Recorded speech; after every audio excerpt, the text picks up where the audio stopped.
योहानाला झालेले प्रगटीकरण अध्याय 7. योहानाला झालेले प्रगटीकरण अध्याय 7. 144,000 शिक्का. 144,000 शिक्का. त्यानंतर मी 4 परमेश्वरदूतास पृथ्वीच्या 4 कोपऱ्यांवर उभे राहिलेले पाहिले. ते पृथ्वीवरून व समुद्रावरून वारा वाहू नये व कोणत्याही झाडाला लागू नये म्हणून पृथ्वीच्या 4 वाऱ्यास धरून ठेवित होते. मी दुसरा एक परमेश्वरदूत सूर्याच्या उगवतीपासून वर चढताना पाहिला. त्याच्याजवळ सदाजीवी परमेश्वराचा शिक्का होता.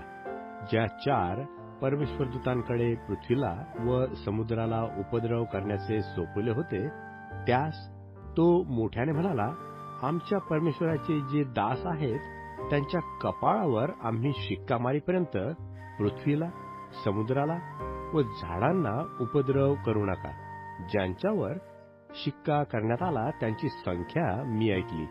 इस्रायल लोकांच्या सर्व वंशांपैकी 144,000 शिक्का मारण्यात आला. यहुदा वंशापैकी 12,000 शिक्का मारण्यात आला.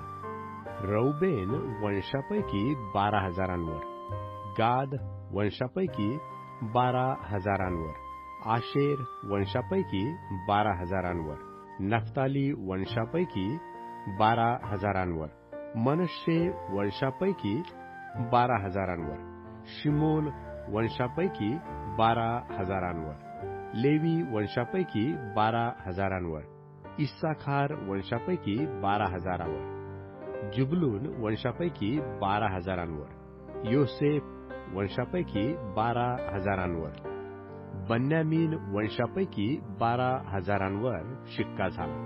स्वर्गातील उद्धार पावलेल्यांचा साक्षात्कार. स्वर्गातील उद्धार पावलेल्यांचा साक्षात्कार.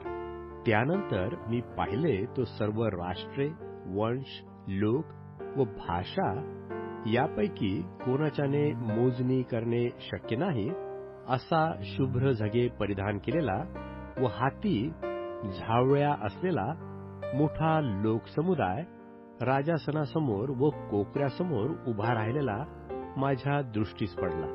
ते उच्च वाणीने म्हणत होते, राजासनावर बसलेल्या आमच्या परमेश्वराचा व कोकऱ्याचा तारणाबद्दल महिमा हो. तेव्हा राजासन, वडील मंडळ व 4 प्राणी यांच्या भोवते सर्व परमेश्वरदूत उभे होते. ते राजासनासमोर उपडे पडून परमेश्वराला दंडवत घालून म्हणाले, आमेन. धन्यवाद, गौरव, ज्ञान, उपकार, स्मरण, सन्मान, सामर्थ्य व बळ ही युगानयुग आमच्या परमेश्वराची आहेत. आमेन. तेव्हा वडील मंडळांपैकी एकाने मला म्हटले, शुभ्र झगे परिधान केलेले हे कोण आहेत व कोठून आले? मी त्याला म्हणालो, प्रभू, हे तुला ठाऊक आहे. तो मला म्हणाला, मोठ्या संकटातून येतात ते हे आहेत. ह्यांनी आपले झगे कोकऱ्याच्या रक्तात धुवून शुभ्र केले आहेत. यामुळे ते परमेश्वराच्या राजासनासमोर आहेत. ते अहोरात्र त्याच्या मंदिरात त्याची सेवा करतात आणि राजासनावर बसलेला त्याचवर आपला मंडप करील. ते यापुढे भुकेले असे होणार नाहीत व तान्हेलेही होणार नाहीत.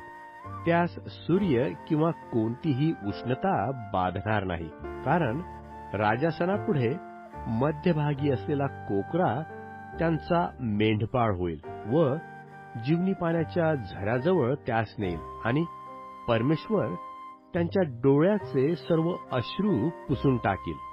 The Revelation